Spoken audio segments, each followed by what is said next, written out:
Hi, can you guys hear me okay? Great.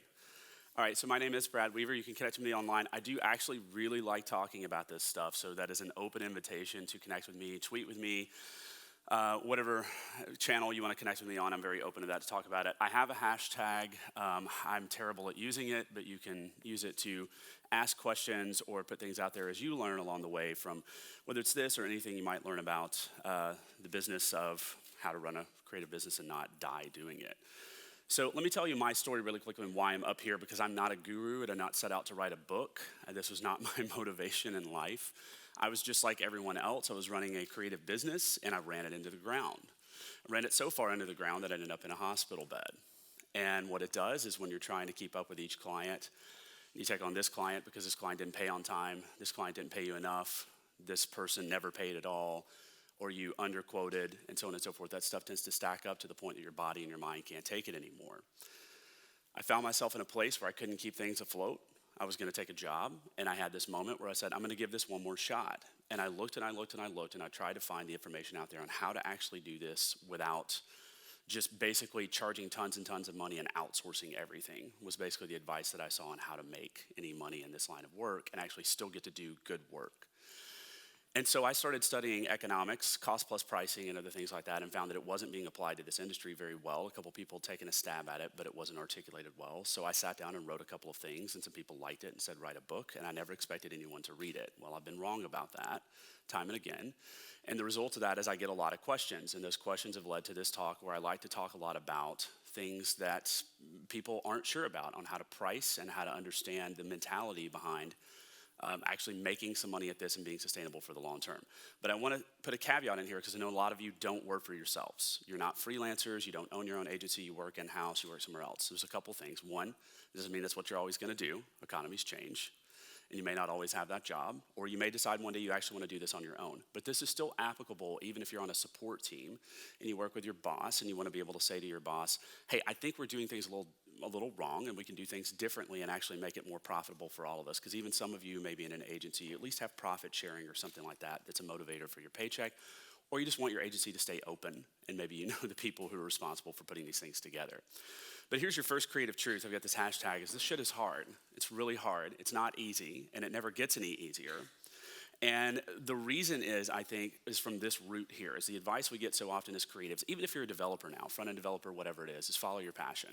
Follow your passion is gonna drive you right off a cliff if you follow your passion blindly, because it's a terrible business strategy. Now, I'm not saying not to follow your passion, far from it.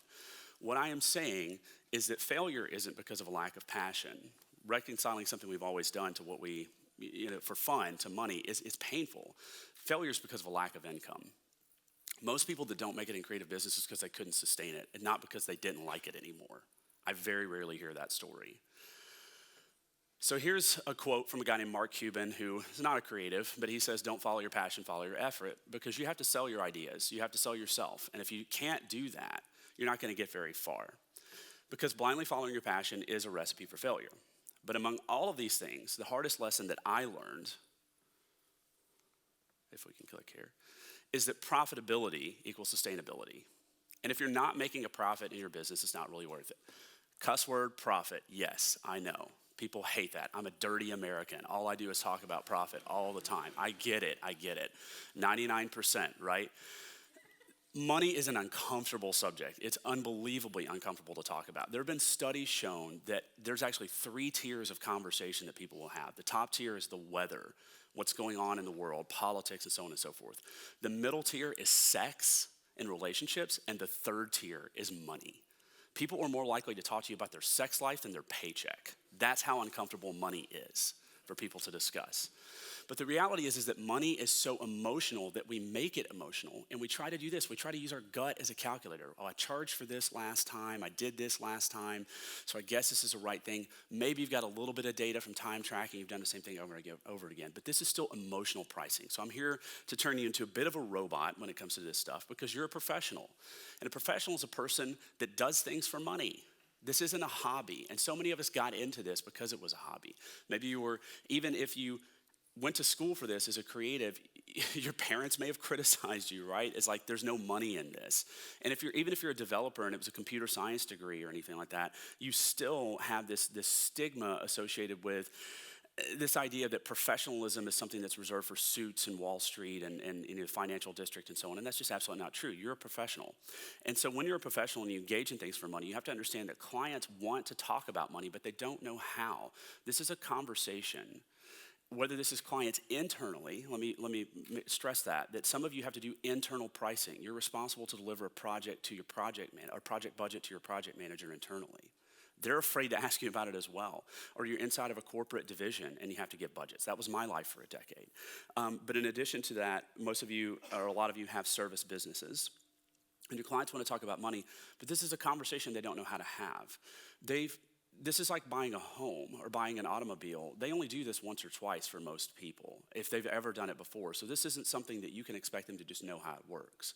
Because they ask you this: how much is a website? Or an app or a logo or photo shoot or brochure or whatever you do. And they literally send you an email like, how much for a logo, man? Or whatever, I get that kind of stuff. And what do you want, right? That's the question. It's our job to educate clients instead of getting frustrated and talk about how we work. Now, you can't over-explain things because you're gonna lose the business every time. So what I wanna do again is help you take the emotion out of that and start talking about profit and stability. And this is switching from services-oriented thinking to solutions-oriented thinking. And it's difficult for us to get our head around this sometimes because we think of ourselves for the most part as consultants and we think of ourselves as providing services. But the reality is that we provide a solution. We provide an artifact. Even if you provide creative services, your artifact is the knowledge that your customer gains, even if you're just a consultant. So we are providing a solution, a tangible asset that's delivered, but we've been applying services pricing models, which is guesswork or hourly rates, and we just hope that it fits and that we can get it all done. And it's just not sustainable. You're not gonna be profitable. So to get this started, there's one step you gotta take, and that's knowing what you need and to stop flying blind. Now, for some of you may have seen this before. For others, if you haven't, this is something I call a shop rate. Now, this is what I call it. It's been called other things, but this is not a blended rate. How many of you work in an ad agency, like a big ad agency? Anybody?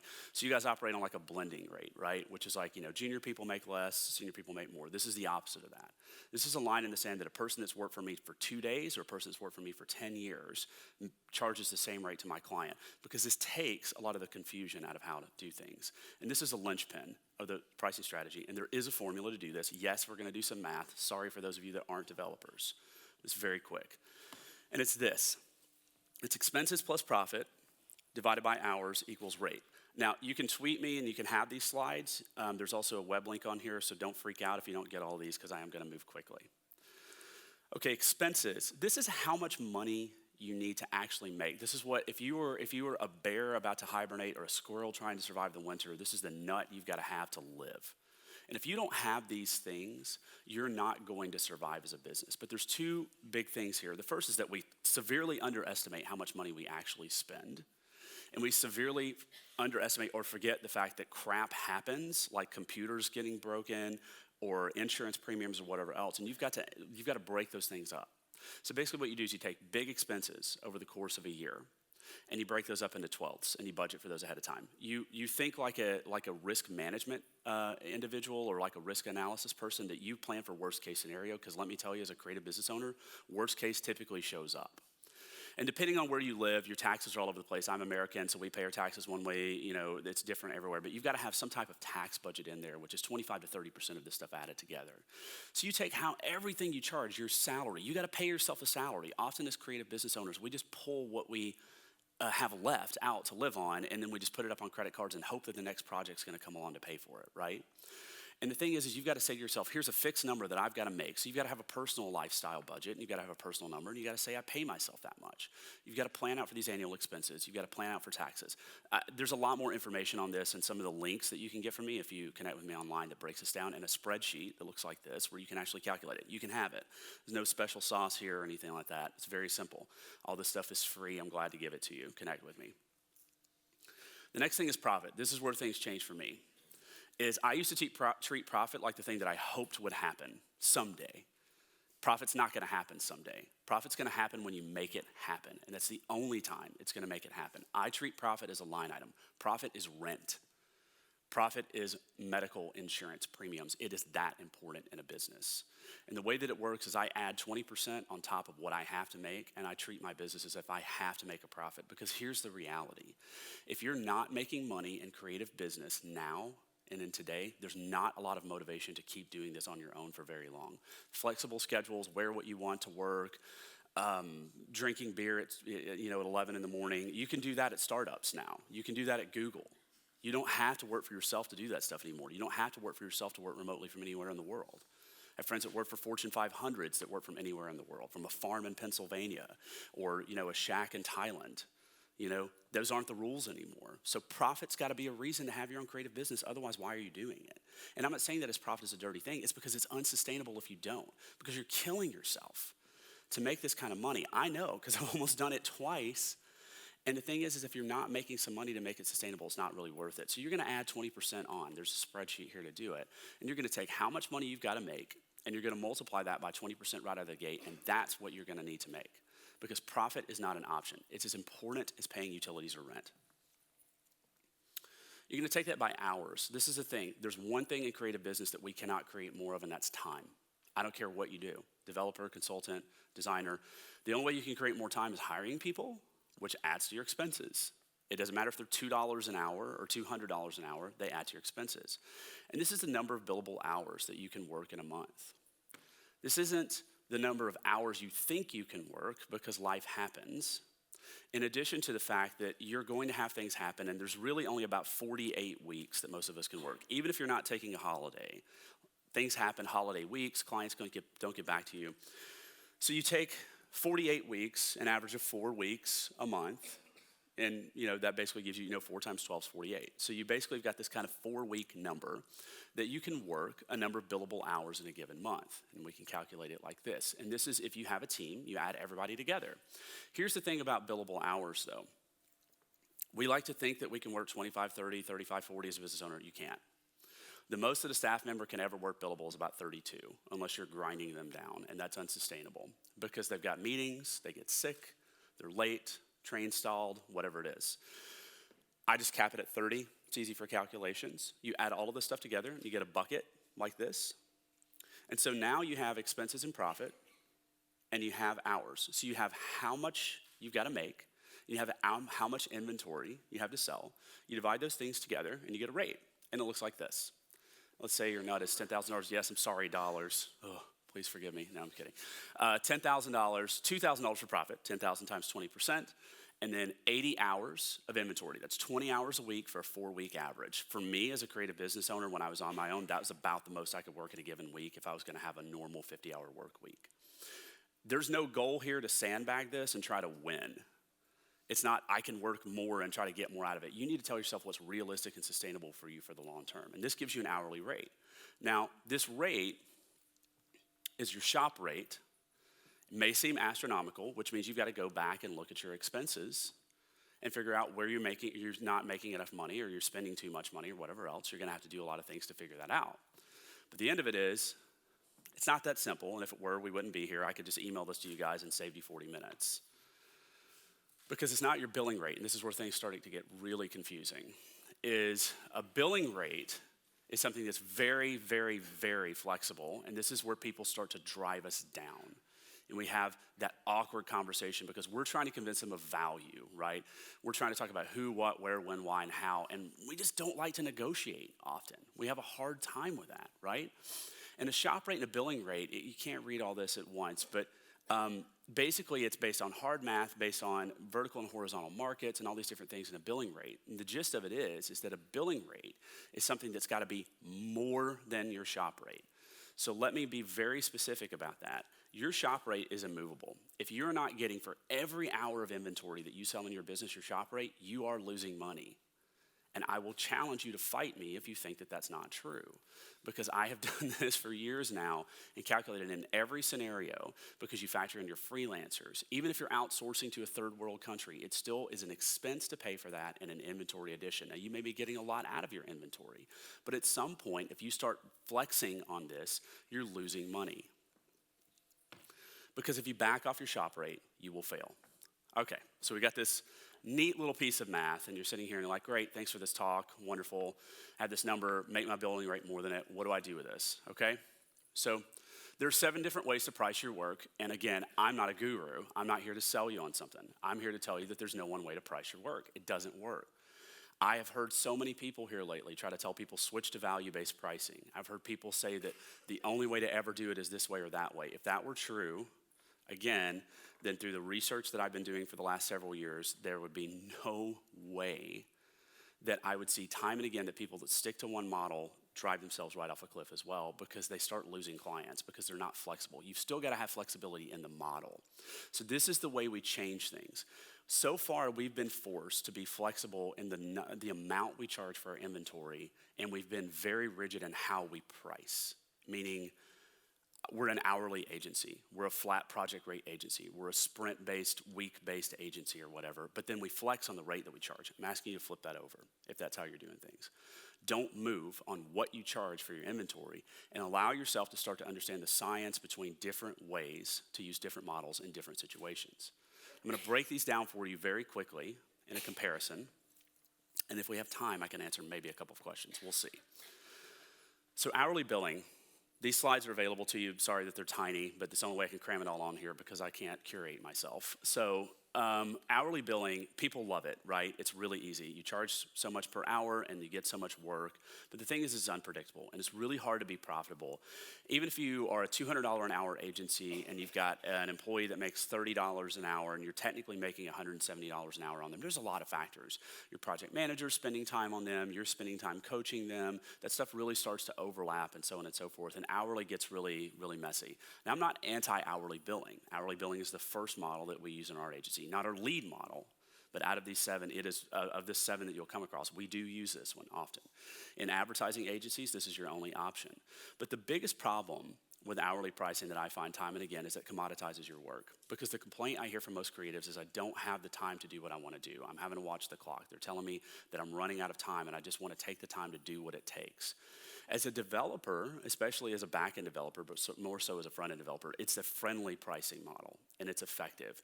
So what I would say to you is if you're a person that's doing well with hourly billing, if you just would run your shop rate and figure out if that's the right fit for you, and figure out if your billing rate is where it's supposed to be, this may be the model for you forever, and that's okay. So starting out, you can be done now, and you can take a nap if you want. This is a great one. But the next model that I think is the most common for most creatives is what's called flat project pricing. And this is fixed fees for fixed deliverables. Somebody calls you and says, how much is a website? You think about how long it's gonna take, you multiply that times, well, hopefully now your shop rate, and you say it's gonna take 80 hours, and your shop rate's $100 an hour, and you say $8,000. That's the very common model. You put an extra 20% on that, what I call the asshole tax, for basically like, just like figuring out that they're gonna pull some crap, right, to try to get through the project. And then you give them a quote for whatever that is, $9,600, and then you hope you got it right. But here's the reality, I'm gonna skip ahead one. I suck at estimating, I'm terrible at it. I have so much data from my team. We are rigid in our time tracking, and we still suck at this. Because the same thing doesn't really happen over and over again now. Because the latest thing came out on CSS tricks and you're trying to do it. The latest article came out and you're trying to pull it off and you end up spending 40 hours trying to get a circle to turn into a triangle or something like that. And why did I commit to do that? And the benefit to it is that clients love it. This is like buying a pair of shoes. They're like, how much is a website? You say $4,000. Great, I'm getting a website for $4,000. They can go to sleep at night, but then you've got to stay up all night getting it done in that $4,000. That's the deal that we're making. So there's this tendency to overcharge, right? This risk of going over budget and losing money time and again.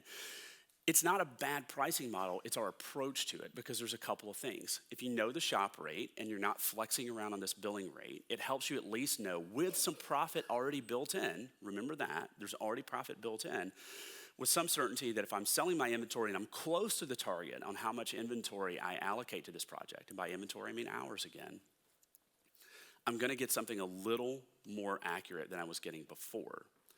But you still got to get those estimations right, which means you've got to run data, you've got to run hourly reporting. And I don't know about you guys, I'm a creative, I run a UX shop. We hate tracking our hours.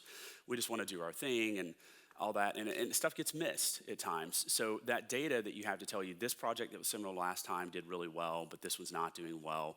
What's the difference? It's really hard to put those two things together.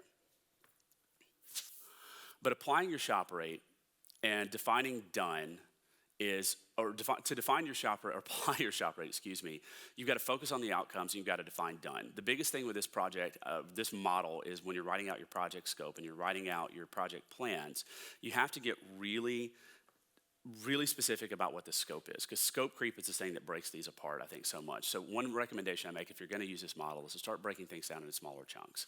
I find that if you grow, you start to get projects that before maybe they were $1,000 and they're $10,000 and they're $100,000, and you keep doing these flat project quotes. The bigger a project is, the more mistakes you're going to make. One thing about this is having estimations, and you can do like a work breakdown structure, I'll come back to this in a second, will help you kind of figure this stuff out, but I just don't like doing that stuff. So that's why I do the other models that we're gonna talk about in a second when I can. I'll share this with you, but really quickly, hourly versus project. Basically, if something's unsure, hourly is a good idea for the most part, and if a person is really, really, really focused on money from the outset, you should probably do project pricing because they're gonna cut your hours off. Those tend to be the two red flags that compare these two models. The only thing is if you're doing really complex technology work where you can convince people to let you try to turn a circle into a triangle for 40 hours, then absolutely do hourly work. If you're one of these people who you've done this 100 times and you can figure it out in an hour or refactor what you've done before, then don't sell it for less than it's worth. Don't do hourly. Do project-based and make a profit on it. The third model is package pricing. Do any of you do this now? Do you publicly disclose prices on your website or anything like that? Okay, well, cool. Well, maybe this will blow your minds. I don't know. Maybe it won't. This is the idea of publicly defined prices. And this is not box solutions. This doesn't mean like $500 for a logo and I'm going to give you the best logo ever. This means putting something out there that says, hey, for a set amount of money, we will come in and do this amount of work for you, and it may be tangible things. It may be WordPress websites for $2,500. You pick from these 5 themes, we modify it and do it this way. It's really easy to sell. If you're one of these people that's a conflict avoider, if you're a type B personality, this is a really great pricing model. It's very effective right now. If you're doing a lot of website modification, if you're modifying things like Squarespace or things like that, this is a really interesting business model now. But you can still have a lot of flexibility here. My agency, what we do is we have a package pricing model, but we use it for sprints. We sell 2-week sprints for a flat fee, depending on who's a part of that sprint. So if you don't know what a sprint is, it's an agile project management. It's a 2-week time period. It doesn't have to be 2 weeks, where we just go in and we focus on one project. So you basically buy us out for 2 weeks. And we're like, I don't know what it is right now, let's just say I think it's like $18,000. So for $18,000, you can have me and one of my employees for 2 weeks. I'm not gonna come work on site and clock in with you. I'm just gonna focus on your project for 2 weeks. If you want me to work on site, I'm gonna charge you travel fees and all that kind of stuff. And we'll come in and solve a problem for you. We post that on our website. We share that stuff. It's a really great model because it allows people it stops the bargaining down, because you're like, it is what it is. People love it because it's a really fixed price and they feel in control. They feel like they're getting what they want for what they asked for, what they paid. They're like, I'm getting what I want for what I paid. The problem is it's really hard to drive up volume. Some people I know who do this, who sell like Squarespace modification packages or something like that, what they tend to have to do is outsource a lot of labor, which increases overhead, and it can kind of get taxing at times. But it's a really cool model if you've never tried it before. I recommend it. The most common model is like a website with a modified theme with a certain number of pages, like a branding package, logo, and so on and so forth for a fixed package. It's a really good way if you're a generalist to get creative work, and it's doing really well right now. If anything, you don't have to publicly disclose them. You can figure them out on your own, and it just makes it faster for you to quote, and you can set expectations with a client once you engage with them and they want to have a serious conversation with you. Then you can then share it with them and say, these are the ways we like to work. If you feel like this isn't custom enough for you, we can step up from there and do a flat project price.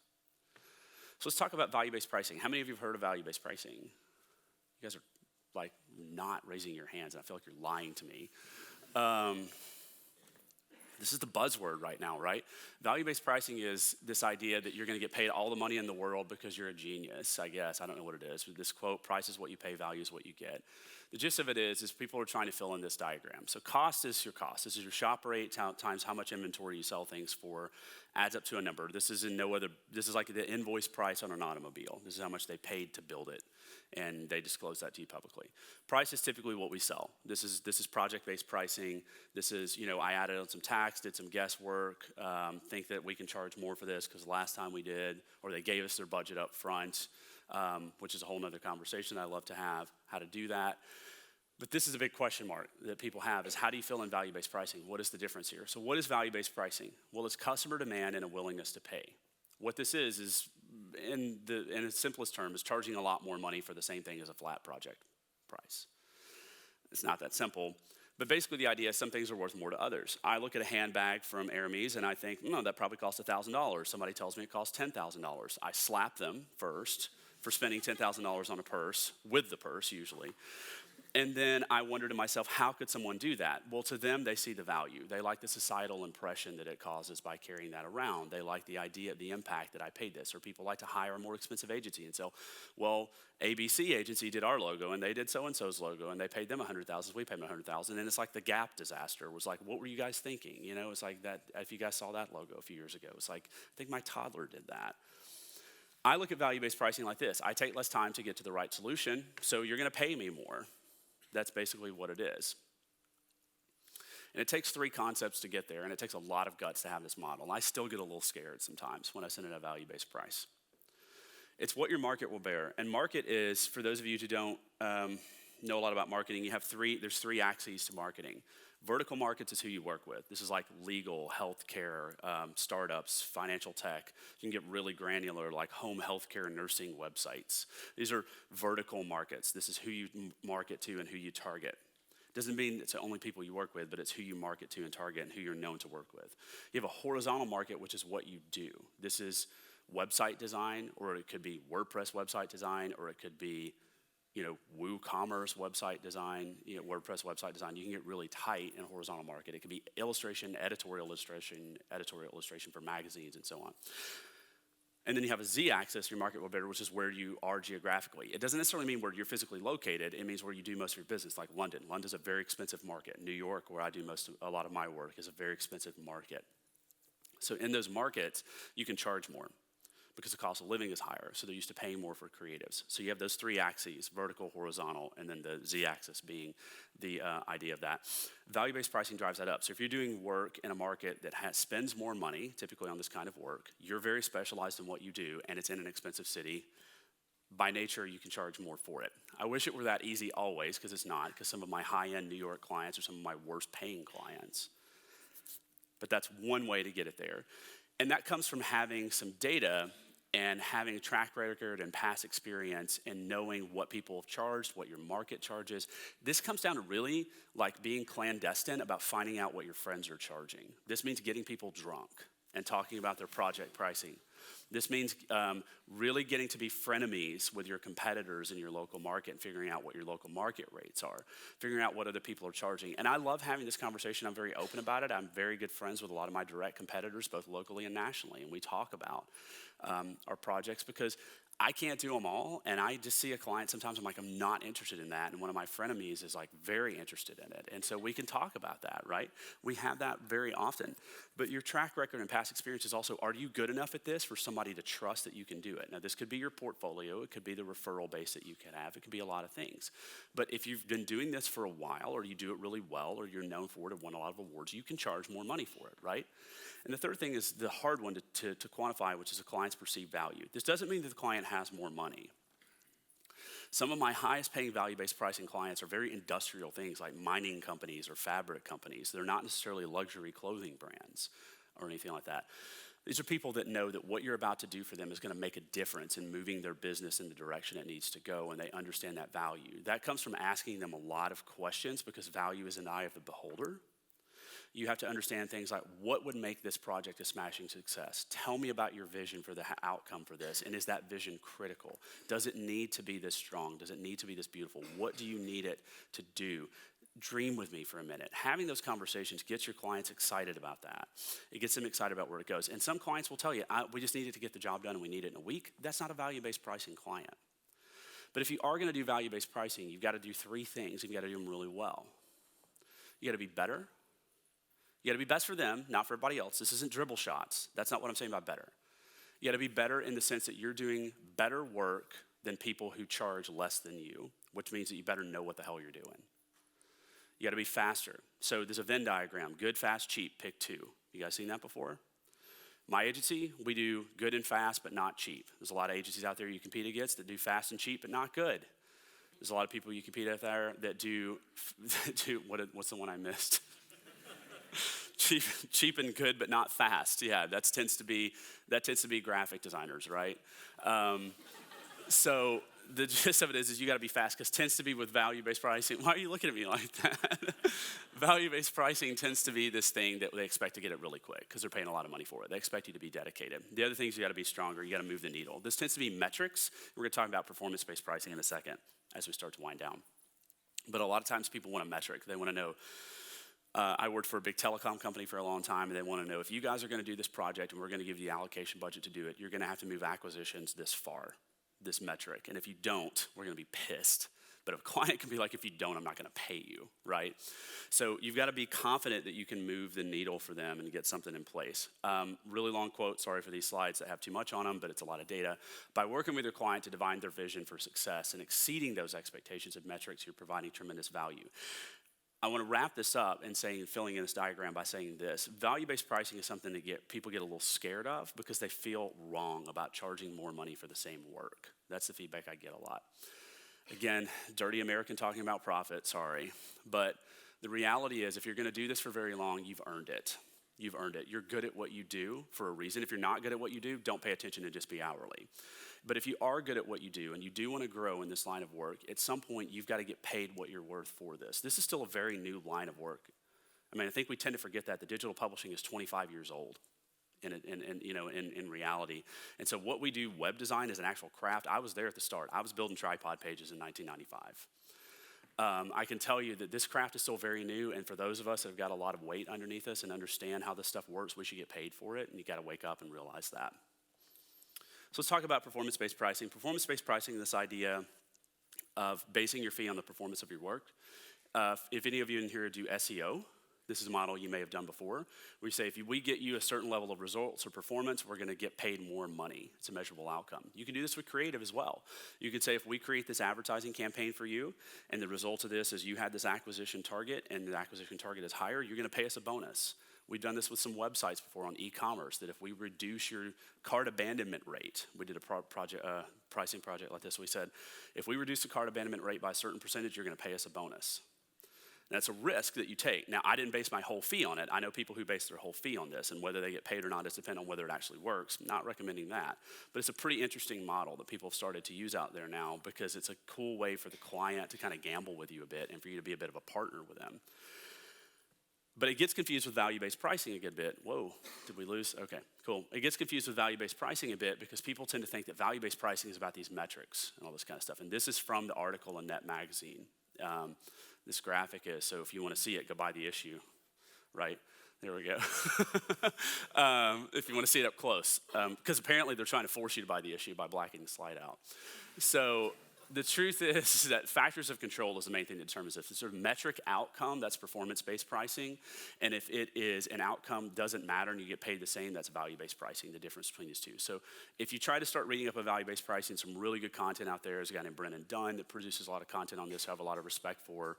But overwhelmingly what I find is that value-based pricing is something, I don't know if this is my HDMI connector or what, is something that gets confused with it. But if it's metric, performance, not. Maybe it's that slide, I don't know. Okay, let's talk about retainers. There's two kinds of retainers. There's time-based retainers and there's value-based retainers. So this is somebody sells you a block of time, or you sell somebody a block of time at your hourly rate. So you're $100 an hour, you sell somebody 50 hours at the start of the month, they write you a check or send you a bill for $5,000. So 50 hours, $100 an hour, $5,000. It's basically like getting a paycheck. It's guaranteed. It's a really good way to work. The problem is that, well, it's hourly, so you got to run a clock. So if you don't like hourly pricing, it's not sustainable. So it's still hard to drive up profit. In addition to the fact that your clients kind of feel like you work for them. They tend to call you at 2 in the morning and say, can you get this to me in the next 8 hours? Maybe that's an exaggeration, but I do see this a lot where they'll email you at 8 in the morning and expect something by 5 p.m., and you can't run a very profitable business if you have that. So that's the key risk with this. The benefit to this is it's steady, predictable income. And if you're one of these people that doesn't like hunting down clients, retainers are really beautiful. They're really useful. They really help you in a vertical market to become what's called a SME, a subject matter expert. If you work with the same client over and over again, month after month, you become a subject matter expert in that line of work, and it can help you be known a little bit more as an expert in that line of work. My favorite, though, is what's called a value-based retainer, which is a variation of this, and this is a 6 model. This is my target model for my agency, and I highly recommend it be the one for yours, regardless of what you do. A value-based retainer is this. It's scaling your skills instead of your time.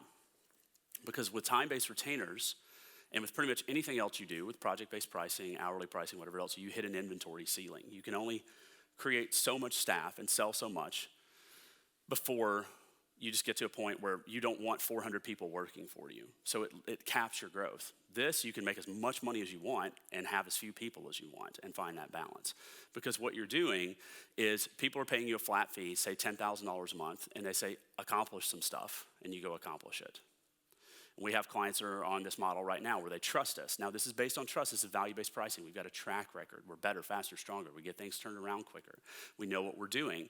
But what these clients do is they say to us, we trust you and we know that you're going to move our company forward, that you're going to move the needle. So we're going to give you, let's say, $10,000 a month, and you're going to make these different things improve each month. This type of retainer is the ideal scenario for people who like to have the time to get it right. There are months let's just say it's $10,000 and let's say we were $100 an hour, that there are months out of that 100-hour chunk that we work 30 and we get to keep 70 and we did great work, and there are months where we work 150 because we've got something we're passionate about and we're okay with that because our shop rate's covered, our profit is covered, we're profitable on our other models, and we're getting to do the work that we really like. And if we don't like it and we feel like we're working too much, we stop and move it to the next month, and we tell our client, we tell them we're not gonna be able to do this because we spent a lot of time on this. And it's a trust-based relationship. One thing I'll say about retainers though, I always put this in here even in the non-workshop version of this, if you're gonna do retainers, the biggest problem with these that I've found over time is that people tend to start using your retainer for things like taking out their trash or like picking their kids up from school or whatever because they're just trying to burn through the hours. And so retainers are something that you've got to have really strong retainer agreements on, and you've got to say the amount you're going to receive each month, the date you're going to be paid by, the invoicing procedures, but very specifically what you're going to do and what you're not going to do. Because I have friends who are like designers that get turned into developers because of retainers, because they're like, well, nobody else can fix my WordPress plugin, so you're going to have to go on Stack Overflow for the next 14 hours and try to figure this out. And that's just not very fair to a designer. The last model we're going to talk about is equity or ownership. This is somebody calls you up and says, we have no money, but we need you, and so we'll give you a percentage of the company if you do this for us, and maybe it'll work out. Now, for most people, they laugh and hang up, but I can tell you that it can work at times, but it's taking the business instead of cash. But two things, the success depends on where the company is at the time you get involved. If they're funded, if they're like Series A or Series B, you're not gonna make any money. I'm sorry, they're playing a joke on you or whatever if they think that you're gonna do that, but maybe you take it in.